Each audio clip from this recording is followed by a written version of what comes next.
Saludos y un fuerte abrazo a los amigos y seguidores del canal. Una vez más les traigo un video bastante interesante. Hoy les vamos a compartir juntos el torneo, la partida que me dio el título final de Gran Maestro. Vamos a analizar qué pasó en ese encuentro. Vamos a tratar de entender también la parte psicológica en que yo me encontraba antes de esa partida. Así que hoy creo que vamos a disfrutar y concluir con esta secuela, ¿no? De que han sido cómo alcancé mi título de Gran Maestro. Bueno, después del torneo Capablanca, donde hice la primera norma y les conté en el video anterior, seguidamente se celebró en Santa Clara el torneo Guillermo García In Memoriam. Como cada año se viene celebrando este evento en memoria a ese gran ajedrecista cubano. En el año 1999 dicho evento fue un torneo cerrado donde existían varios grupos de jugadores. Mi grupo eran 14 jugadores, o sea, todos contra todos era el sistema, 13 partidas, y para obtener el título de la norma de Gran Maestro yo debía hacer 9 puntos y medios, o sea, el equivalente a ganar 6 partidas y no conocer ninguna derrota. El comienzo del torneo fue bastante positivo para mí, pero digamos a mediados del evento tuve algún tropiezo, perdí una partida, hice algunas tablas un poco inesperadas, de manera tal que yo llegué a la última ronda con la posición donde debía ganar con piezas negras esta partida para lograr los ansiados 9 puntos y medio y completar mi título. Realmente el resultado de cierta forma me sorprendía hasta ese momento, porque justo como el Capablanca parecía un poco, poco creíble, ¿no? Que se podía hacer 2 normas de Gran Maestro seguidos, pero bueno, al final logré la victoria y prácticamente en un mes y 5 días completé el título de Gran Maestro con 17 años recién cumplidos. Esto logró ser un récord, un hito para el ajedrez cubano, y bueno, principalmente yo estaba demasiado feliz, eufórico, lógico, ¿no? Porque tantos años de trabajo, de sacrificio y de esfuerzo, dedicación plena y constante al ajedrez, se reunieron y dieron ese fruto enorme, ¿no? Sentirme así con un gran maestro, uno de los mejores jugadores de Cuba ya en el elo y en el nivel, con apenas 17 años, fue algo bastante importante en mi carrera, y cada vez que pienso en ese día, yo creo que pocos días he tenido así con esa felicidad. Así que sin más, vamos a pasar al tablero a ver qué fue lo que sucedió en ese curioso evento y en esa partida. Bueno, yo conducía las piezas negras, ¿no? Me enfrentaba al maestro internacional Alzate, Darío Alzate de Colombia, un jugador de mucha experiencia que participó en muchos eventos en Cuba. Entonces nada, yo me preparé lo mejor posible, psicológicamente sobre todo, sobre cómo enfrentar la partida. Existe desde el punto de vista psicológico en el ajedrez, cuando nos encontramos en la situación que debemos de ganar una partida de todas, o sea, cómo deberíamos enfrentar esa partida, ¿no? Algunos jugadores piensan que hay que ir a por todas, que la elección de apertura es muy importante, define mucho. Otros jugadores piensan que es mejor mantener una larga partida con mucha tensión, sin muchos intercambios de golpe, como decimos, ir poco a poco y esperar las oportunidades. En mi caso particular, para esta partida, a mí me sirvió mucho, me inspiró algo que yo había leído sobre Polugayeski, un gran jugador ruso que fue campeón ruso y candidato a la corona del mundo en los años 60 y 70. En un libro yo había leído que él tenía una situación así, que debía ganar de toda una partida, y él decía que la clave era una mezcla entre las dos estrategias, ¿no? No podíamos no deberíamos, según su opinión, ser súper agresivos, pero al mismo tiempo no podíamos pecar tampoco de ir por mucha pasividad y juego tranquilo, ¿no? O sea, que había que hacer un mix, una combinación. De ahí que esa frase, esa partida que la recuerdo yo, me inspiró mucho. Yo así me preparé para esta partida decisiva. Yo iba a tratar de prolongar la lucha, pero por supuesto pendiente en cualquier momento que yo pudiera luchar por la iniciativa. Así que sin más, veamos la partida en el tablero. Mi rival abrió el juego con D4 de forma sólida, D5, C4, E6. Durante la preparación yo me percaté que esta herramienta del gambito de dama me servía mucho, ya que mi rival no tenía mucha experiencia en estos esquemas. Entonces me pareció muy interesante para mantener una lucha como la que yo esperaba en esta partida, ¿no? Caballo C3, caballo F6, caballo F3, caballo BD7. Los sistemas ortodoxos del gambito de la dama lo he empleado también durante toda mi carrera y es de las posiciones que más disfruto en jugar, tanto con blancas como con piezas negras. Mi rival opta por la variante del cambio. En primer momento, bueno, no fue de mucho agrado porque estas posiciones normalmente llevan a estructuras bastante rígidas y difícil de que se lleguen a posiciones complejas, pero bueno, yo seguí aceptando y la teoría como venía y poco a poco viendo qué pasaba, ¿no? Se pierde alfil F4, otra posibilidad bastante empleada es alfil G5, donde el alfil estaría, digamos, atacando F6, atacando D5, C6, y hay mucha teoría y mucha práctica aquí en estas posiciones. Alfil F4 también es bastante común, y entonces aquí realicé una movida que no es la principal. Lo más natural ahora es continuar con C6, defender el peón de D5, pero bueno, yo realicé la movida caballo B6. Recuerdo que, claro, yo quería cuanto antes salir de los caminos trillados y obligar a mi rival que él fuera, que pensara, ¿no? por su propia mente, sin tanta teoría, y por supuesto crear una posición que no fuera tan estudiada. E3, las blancas continúan con el desarrollo. C6, también imprescindible. Alfil D3, el alfil está bien en D3, está activo. Alfil E7 continúe. Yo creo que objetivamente alfil D6 ahora es una jugada bastante buena, porque en sentido general los planes de las piezas negras aquí tienen que ver con la simplificación para liberarse y luchar por la igualdad, pero claro, yo prefería alfil E7 en este momento porque de esa forma mantenía más piezas y más posibilidades de lucha. El rival jugó dama C2, yo alfil G4, jugada de desarrollo, y por supuesto en los esquemas de gambito de la dama con estas estructuras, el alfil de C8, el alfil dama de las piezas negras normalmente es la pieza que más difícil tiene para lograr un juego activo o a veces para desarrollarse, de ahí que de alfil G4 es bastante natural. Caballo E5, las blancas atacan el alfil H5, y ahora mi rival me hizo una jugada un tanto misteriosa, jugó torre B1 en este momento.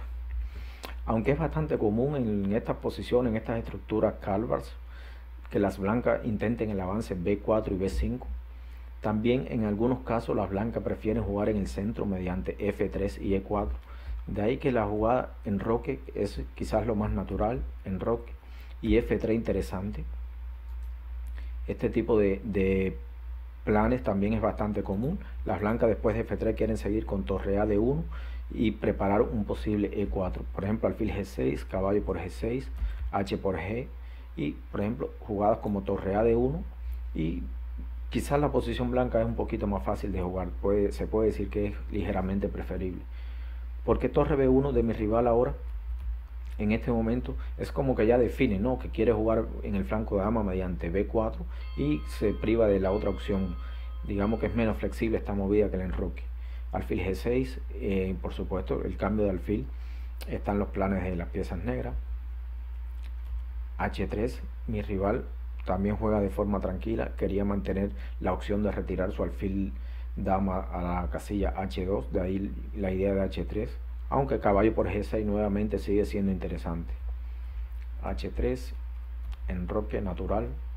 Alfil por D3 es otra posible jugada también para luchar por la igualdad, aunque en este momento yo siempre traté de evitar continuaciones muy lineales.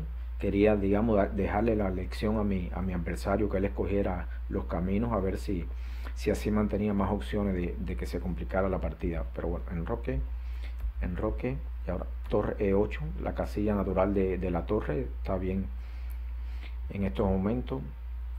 Torre F1, alfil D6, y aquí podemos decir que es un momento clave en la partida, una posición bastante igualada, pareja diría yo, Pero mi rival comete ahora un serio error posicional y práctico, diría yo.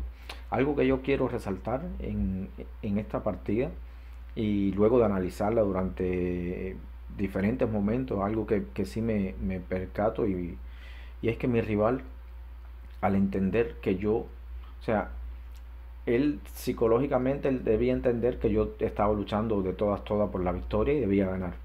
Pero él en ningún momento trató de llevar la partida por caminos de tablas muertas, de la igualdad ni nada. O sea, él también estaba luchando por la victoria de forma que lo demuestra con su siguiente jugada. Y esto a mí me ayudó, me ayudaba bastante.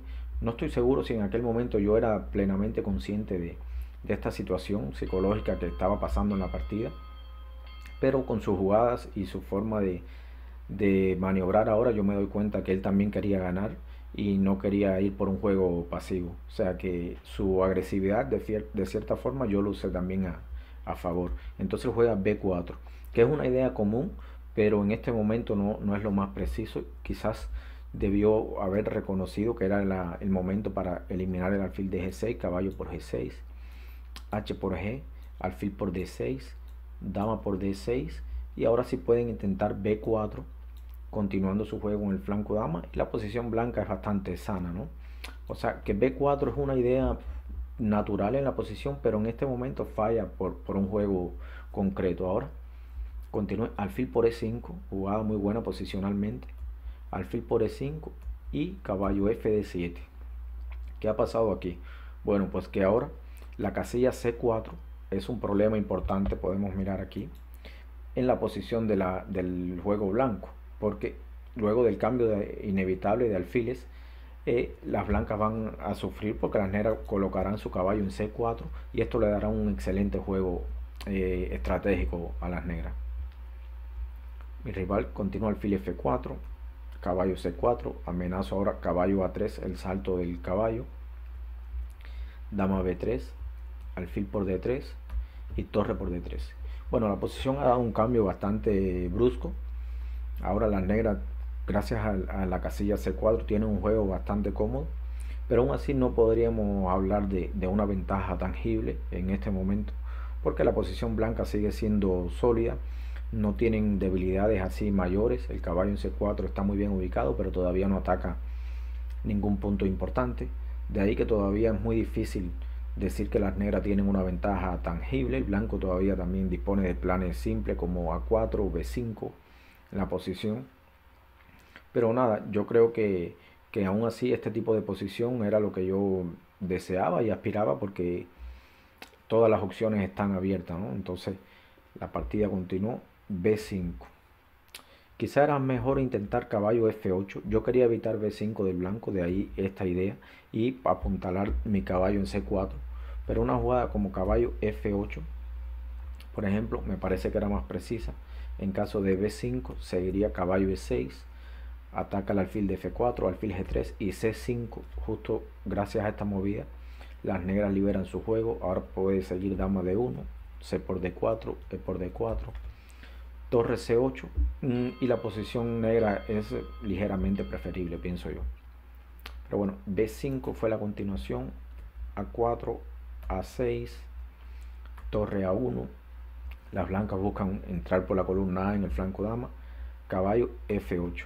Lógicamente la única posibilidad también del bando negro de crear contrajuego o algunas amenazas sobre la posición blanca que me dé opciones de victoria es el juego de piezas en el flanco rey. De ahí que la movida caballo F8 es bastante lógica. Torre D1, las blancas quieren doblar torre mediante torre A2 y torre A1. Caballo E6, ataco el alfil de F4, alfil H2.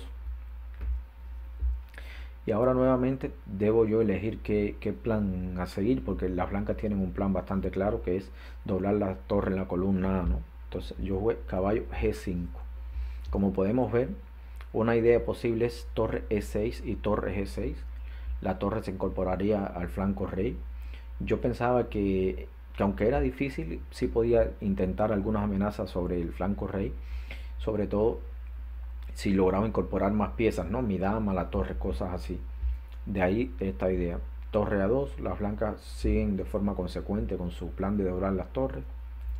Torre C8, aquí la idea de torre C8 es evitar el cambio de piezas, porque al final las blancas van a ocupar la columna A de todas formas, pero bueno, la torre en C8 está bien porque protege mi peón de C6 y así puedo seguir maniobrando en el flanco de rey. A por B, A por B, torre A7, las blancas ocupan la séptima fila, torre E6, siendo consecuente con la idea de incorporar mis piezas hacia el flanco rey. Dama C2, nuevamente una jugada bastante buena, porque la dama en B3 ya no cumplía ningún objetivo claro, de ahí que la dama puede venir hasta la casilla F5 y atacar el punto F7, pero además la dama en el flanco rey estaría muy cerca de las acciones y evitaría que yo creara amenazas serias contra el rey. O sea, la dama se incorpora al centro y al flanco rey donde pueden ocurrir opciones concretas, ¿no? De ahí que esta jugada es importante. H6, una jugada también flexible donde se abre un escape para el rey, se defiende el caballo de G5 y me pareció en este momento la forma correcta de reforzar mi posición, ya que no veía una forma concreta de continuar. Mi rival dobla torre, bastante lógica, porque la torre en D1 tampoco tenía un objetivo claro, de ahí que la lleva una columna abierta. Y ahora en este momento jugué dama F8. Otra jugada bastante fuerte, importante. Aquí yo creo que un aspecto bastante clave y a resaltar para entender cómo yo logré ganar esta partida es que tampoco yo me aferré de forma estricta a intentar forzar los acontecimientos en el flanco rey, porque se entiende que no es tan sencillo. La posición blanca es sólida, tiene también buenas piezas ubicadas. Entonces ahora cambié el plan, en vez de llevar mi torre a G6, donde entendí que todavía no podía crear amenazas concretas, intenté el cambio de torre y en algunos casos buscar algún final donde mis piezas pudieran ser superiores a las blancas. De ahí que gano un tiempo importante con dama F8 atacando el peón de B4. Siguió dama B1 defendiendo este peón. Ahora torre E8. Bueno, importante por supuesto coordinar lo mejor posible las piezas. Ahora la idea es el cambio de torre mediante torre A8 y, como ya dije, intentar buscar algún final que sea donde podría presionar yo, sobre todo basándome en la fuerza del caballo de C4 y que las blancas aún tienen que mantenerse defendiendo su peón de B4. Mi rival torre A6. Ahora no puedo torre A8 porque estaría el peón de C6 en el aire. Entonces torre E7, la misma idea del cambio de torres, pero por esta vía, por la columna. Torre por E7, dama por E7, alfil F4. Mi rival ataca el caballo y deja libre la casilla H2 para en algún momento determinado ubicar su rey. Caballo E6, yo no deseaba seguir cambiando piezas, entendía que debía mantener en estos momentos la mayor cantidad de piezas posible. Alfil G3. Y bueno, nuevamente estamos en una posición bastante importante. Recuerdo que nos estábamos acercando al control de tiempo, que era en la jugada 40, y objetivamente la posición sigue más o menos igualada. Ambos jugadores tienen sus triunfos y entonces es difícil progresar aquí con piezas negras. Entonces realicé la jugada H5. Realmente es una jugada un poco especulativa porque yo quiero llevar mi peón a H4 y obligaría a las blancas a poner su alfil en H2. En ese caso existirían algunos temas de amenaza sobre la octava fila porque el rey estaría sin ninguna casilla de escape, y al acercarse el apuro de tiempo donde ambos jugadores deben tomar decisiones en un corto periodo de tiempo, yo creo que jugadas así que crean amenaza y obligan al adversario a tomar una decisión importante con poco tiempo marcan la diferencia. Yo creo que esta jugada fue clave en toda la estrategia y al final para yo llevarme la victoria. Caballo E2. Mi rival lleva esa pieza al flanco rey, pero yo creo que no es lo más sano. Él debió evitar el avance a H4 y jugando precisamente a H4, porque en estos momentos pudieran seguir con rey H2 en un momento oportuno y evitarían que yo llevara mi peón H4. La posición sigue estando más o menos equilibrada. Yo podría intentar en algún momento algún G5, pero sería de doble filo y bastante riesgo aún en estos momentos. Entonces tal vez podría yo continuar con G6 para llevar mi rey a G7 y privar a la dama blanca de la casilla F5. Y yo creo que la posición sigue estando más o menos equilibrada, ¿no? La dama blanca se mantiene defendiendo el peón de B4, pero a las negras le cuestan crear serias amenazas sobre la posición blanca. Bueno, la continuación fue caballo E2, continúa H4 según mi plan, alfil H2, caballo ahora nuevamente para G5. Como el caballo se retiró de C3 a E2, intento ahora yo ubicar mi caballo a E4. Y bueno, da la impresión de que una vez más son las negras las que están creando amenazas y por lo menos se siente un poco más agresiva la posición, por decirlo así. El principal problema de las piezas blancas es justo su debilidad en la octava, ¿no? Que la presencia del alfil en H2, que evita que el rey vaya a H2, pudiera crear algún tema, ¿no? Entonces mi adversario ahora quizás comete el único error evidente en la partida. Él tenía varias formas de defender la posición. Una jugada como dama F5, por ejemplo, era interesante ahora. Yo seguiría con torre 8, la posición complicada, ¿no? Pero él no prevé cuál es la principal amenaza de las piezas negras aquí. Y continúa con caballo F4. Quizás mi rival, por la falta de tiempo, no valoró bien la posición o no lo calculó. O quizás ya él ya estaba también intentando jugar un poco agresivo, de ahí el traslado del caballo al flanco rey y luchar por la victoria. El caso es que esta jugada, aunque estratégicamente tiene su punto y se entiende, pero falla por este tema táctico que sucede aquí, caballo por E3.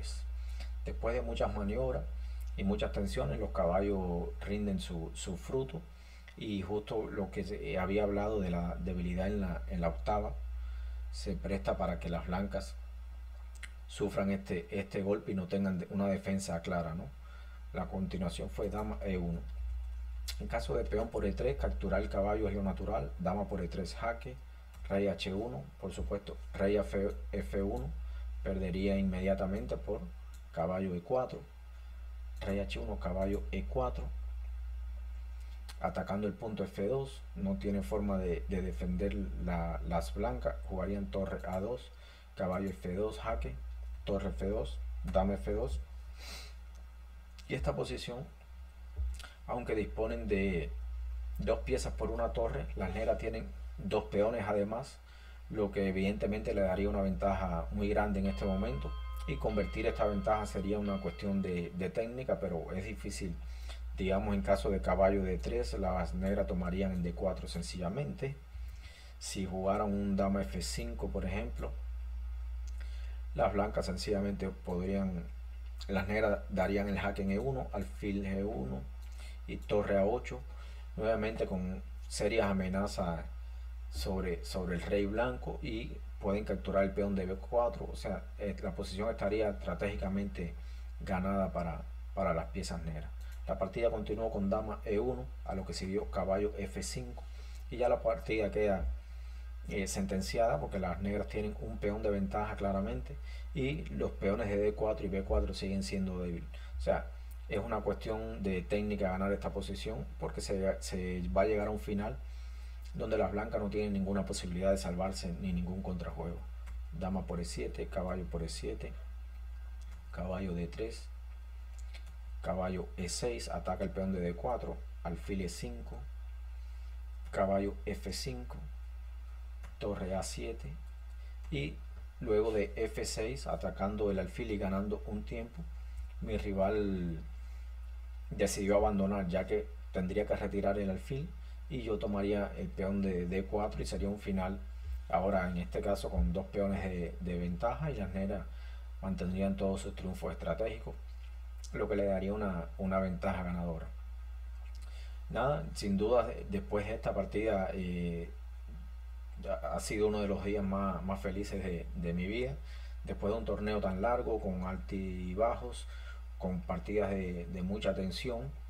Me sentí enormemente satisfecho con la forma en que terminé el torneo, en que encaré esta partida, que me dio mi título de gran maestro. Así, cuando hacía prácticamente 2 meses todavía no era maestro internacional, en un mes y unos días logré completar mi título de gran maestro en una gran forma, en 2 torneos de los más fuertes de Cuba, con los mejores jugadores de Cuba.